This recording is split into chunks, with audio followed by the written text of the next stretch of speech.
Hi friends, இன்றைக்கி நம்ம Nisha cooking சேனலில் ஓணம் ஸ்பெஷல் பருப்பு பாயாசம்.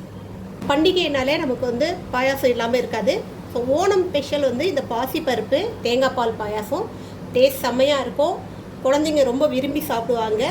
நீங்களும் ட்ரை பண்ணி பாருங்கள். வாங்க இது எப்படி செய்யலாம்னு சொல்லி பார்க்கலாம். எங்கள் சேனல் லைக் பண்ணுங்கள், ஷேர் பண்ணுங்கள், சப்ஸ்கிரைப் பண்ணுங்கள், பெல் பட்டன் ஆன் பண்ணுங்கள், கமெண்ட் பண்ணுங்கள். ஓணம் பாசிப்பருப்பு பாயாசம் பண்ணுறதுக்கு பாசிப்பருப்பு ஒரு 100 கிராம் எடுத்திருக்கேன். இதை நல்லா லோ ஃப்ளேமில் பொன்னிறமாக வர வரைக்கும் வறுத்துக்குங்க. இந்த அளவுக்கு பருப்பை நல்லா வறுத்துக்குங்க.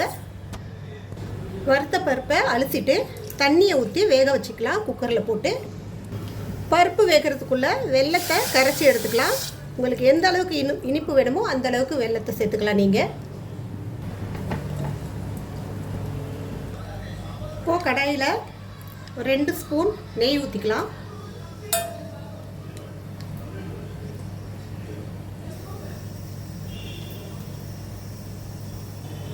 இப்போ இந்த நெய்யில் முந்திரி, கொஞ்சோண்டு தேங்காய், நறுக்கிற தேங்காவை போட்டு வறுத்து எடுத்துக்கலாம்.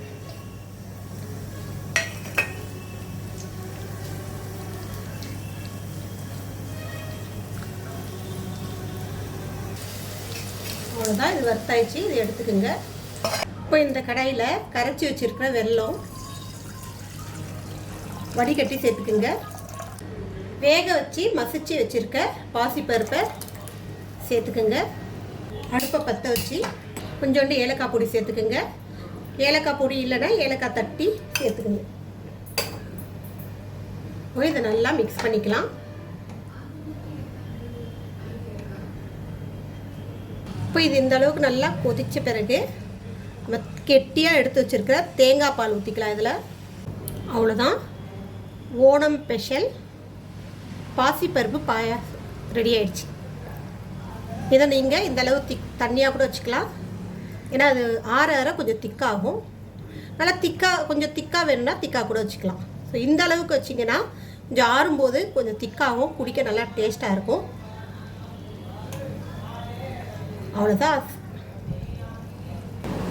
அவ்வளோதான் சூப்பரான பாசிப்பருப்பு பாயாசம் ரெடி ஆயிடுச்சு. இதுக்கு மேலே நீங்கள் இந்த முந்திரியும் தேங்காயும் வறுத்து வச்சு இல்லையா, அதை அலங்காரம் பண்ணி விட்டோம்னா டேஸ்ட் செம்மையாக இருக்கும்.